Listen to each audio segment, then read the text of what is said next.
नमस्ते इंडिया। भारत और चीन के रिश्ते इस समय काफ़ी निचले स्तर पर चले गए हैं और आज भी हमारे देश में बॉयकॉट चाइना प्रोडक्ट मूवमेंट चल रहा है। वैसे ऐसा भारत में पहली बार नहीं हुआ है, कई बार बॉयकॉट चाइना प्रोडक्ट मूवमेंट चल चुका है और उसके बाद भी लोगों ने खूब चाइनीज़ प्रोडक्ट खरीदी, खूब चाइनीज़ ऐप इंस्टॉल किए और इन सब से खुद की इमेज खराब की। इससे एक सवाल खड़ा होता है कि क्या हम सच में चाइनीज़ प्रोडक्ट को बायकॉट कर सकते हैं? क्या हम चाइनीज़ प्रोडक्ट के बिना रह सकते हैं? तो चलिए आज मैं आपको इस वीडियो में सच्चाई का सामना कराती हूँ। भारत के स्मार्टफोन मार्केट में चीन का 72% कब्जा है, टेलीकॉम में 25%, टेलीविज़न में 45%, होम अप्लायंस में 12%, ऑटोमोबाइल पार्ट्स में 26%,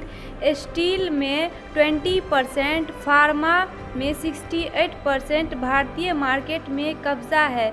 तो क्या ये सब बायकॉट करना मुमकिन है? अगर मैं ये कहूँ हाँ ये करना मुमकिन है और हमने ये किया भी है, तो चलिए मैं आपको बताता हूँ कि कैसे। जब कोरोना वायरस ने भारत में दस्तक दी तो उससे पहले भारत में पीपीई किट नहीं बना करती थी। भारत भी बाकी देशों की तरह चीन पर निर्भर था, उससे पीपीई किट मंगवाता था और चीन हमें फॉल्टी किट भेजता था। तो इस प्रॉब्लम को सॉल्व करने के लिए भारत ने आत्मनिर्भर बनने की सोची और उसके सिर्फ 2 महीने बाद ही भारत दुनिया का दूसरा सबसे बड़ा पीपीई किट मैन्युफैक्चरर बन गया। जी हाँ, सिर्फ 60 दिनों के अंदर भारत ने यह प्रूव करके दिखा दिया कि भारत चाइना पे निर्भर नहीं है और अब भारत में हर दिन 4 से 5 लाख पीपीई किट बन रही है और 2025 तक इस इंडस्ट्री का वैल्यू 60 बिलियन तक की हो जाएगी। बहुत सारे लोग बॉयकॉट को गलत तरीके से ले लेते हैं। देखो, बॉयकॉट का मतलब ये नहीं होता कि आप जो भी सामान इस समय यूज़ कर रहे हो उसे फेंक दो। उसे बॉयकॉट नहीं कहते, इसे बेवकूफ़ी कहते हैं। बॉयकॉट का मतलब है कि आप फ्यूचर में चाइनीज़ प्रोडक्ट को ना लो। तो आप सोच रहे होंगे कि चाइनीज़ प्रोडक्ट को कैसे बॉयकॉट किया जा सकता है, तो मैं आपको बताती हूँ। अल्टरनेटिव्स।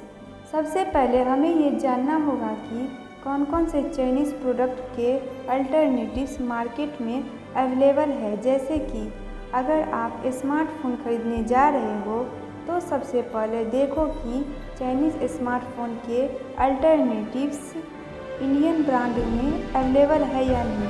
अगर अवेलेबल है तो आप उसे खरीद लो, अगर अवेलेबल नहीं है तो दूसरे देश के स्मार्टफोन खरीद सकते हैं, जैसे कि सैमसंग, नोकिया आदि। ऐसे ही आप चाइनीज़ ऐप के साथ भी कर सकते हो। सबसे पहले आप लोगों को करना है कि अगर आज आप 10 में से 7 चाइनीज़ प्रोडक्ट को यूज़ करते हैं तो फ्यूचर में उसकी गिनती धीरे धीरे कम करिए, उसकी अल्टरनेटिव ढूंढिए और उसे यूज़ कीजिए। Promote local. भारत सरकार को लोकल प्रोडक्ट्स को प्रमोट करना चाहिए और हम भारतीयों को लोकल प्रोडक्ट्स के बारे में एक दूसरे को बताना चाहिए। बहुत सारे लोगों को पता नहीं होता है कि जो वे खरीद रहे हैं वो प्रोडक्ट्स इंडियन है या नहीं। इसीलिए हमें लोकल फॉर वोकल होना चाहिए और लोगों को इसका मतलब समझाना चाहिए।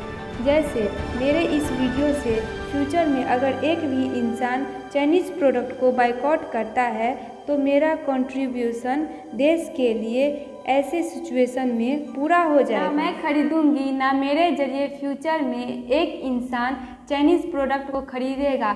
सेम आपको भी ऐसा ही करना है। एक इंसान की जिम्मेदारी लेनी है, चाहे वो दोस्त हो, घर वाले हो या कोई और इंसान हो।